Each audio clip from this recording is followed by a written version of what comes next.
কুষ্টিয়ার খোকসা উপজেলার গোপগ্রাম ইউনিয়নের খোর্দসাধুয়া গ্রামে ধর্ষণের মামলা করায় অভিযুক্তের ঘরবাড়ি পুড়িয়ে দেওয়ার অভিযোগ উঠেছে আসামি পক্ষের বিরুদ্ধে। এ ঘটনায় গ্রেপ্তার আসামির ছেলেকে জিজ্ঞাসাবাদের জন্য আটক করা হয়েছে। কিছুদিন আগে ৮ বছরের এক শিশুকে ধর্ষণের পর অভিযুক্ত ৫০ আফজাল কাজীকে পুলিশ গ্রেপ্তার করে। ঘটনায় জড়িতদের শাস্তির দাবি জানিয়েছেন ভিকটিমের স্বজন ও এলাকাবাসী। শাহিন আলীর তথ্য ছবিতে প্রতিবেদন। কুষ্টিয়ার খোকসা উপজেলার গোপগ্রাম ইউনিয়নের খোর্দসাধুয়া গ্রামে শিশুকে ধর্ষণের অভিযোগে মামলা করায় পুড়িয়ে দেওয়া হয়েছে ওই শিশুর ঘরবাড়ি। এই ঘটনায় গ্রেপ্তার আসামির ছেলেকে জিজ্ঞাসাবাদের জন্য আটক করা হয়েছে। রবিবার তাকে গ্রেপ্তার দেখে আদালতে পাঠিয়েছে পুলিশ। স্বজনরা জানায়, শুক্রবার মধ্যরাতে ভিকটিমের বাড়িতে আগুন দেখতে পান এলাকার লোকজন। এ সময় তারা আগুন নিয়ন্ত্রণে আনলেও ততক্ষণে সবকিছু পুড়ে যায়। মেয়ের মা বলছিল যে ওই মামা হয়তো মামা বলে মামা মেয়েটার আইগতে আসেন। তুমি আইগতিতে আসে তখন যে দুর্ঘটনা ঘটা ফেলছে।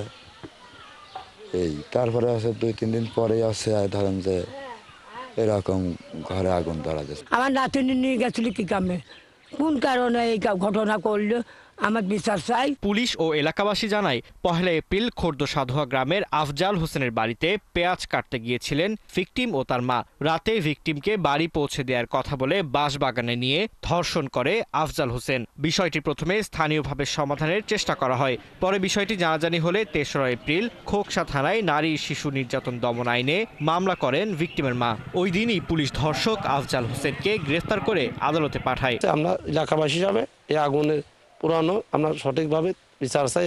এসে তো দেখতে যে অবস্থা গরিব মানুষ হিসাবে যেটুকু ঘটা হয়েছে, আসলে এটা তো মানবিক দৃষ্টিতে আসলে এগুলো তো করা ঠিক হয় নাই। এই ঘটনার সুষ্ঠু তদন্ত করে দৃষ্টান্তমূলক শাস্তির দাবি জানান এলাকার জনপ্রতিনিধি। সঠিক তদন্ত করে দোষী সাব্যস্ত করে তার যথাযথ আইনের মাধ্যমে আমি আমার ইউনিয়নের পক্ষ থেকে তার সুবিচার দাবি করছি। আর ঘটনার সুষ্ঠু তদন্ত চলছে বলে জানান খোকসা থানার ভারপ্রাপ্ত কর্মকর্তা। এই সংক্রান্ত একটা মামলা দেয় অজ্ঞাতনামা আসামিদেরকে, এবং এই সংক্রান্ত আমরা একজনকে অ্যারেস্ট করি, তাকে বিজ্ঞ আদালতে প্রেরণের সোপর্দ করা হয়েছে।